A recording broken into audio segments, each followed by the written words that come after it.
see what's inside. Okay.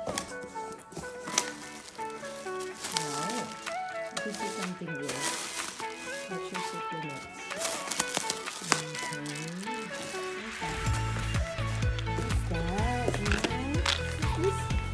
Vitamin.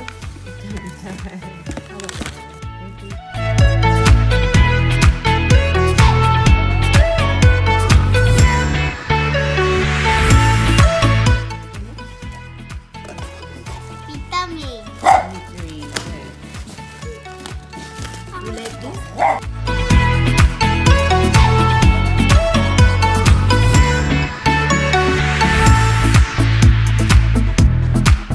This is enough. How about this?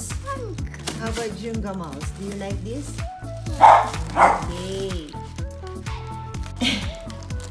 That's so cute.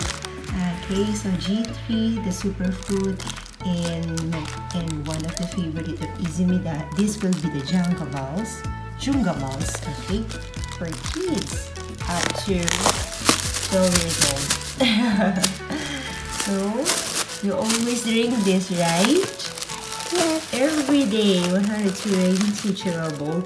So Izumi drink this for chewable tablets a day. Alright, so it comes here, delivered out each month, right? Yes. Do you like this? You like this? Yes. Yes. And also need to like that too.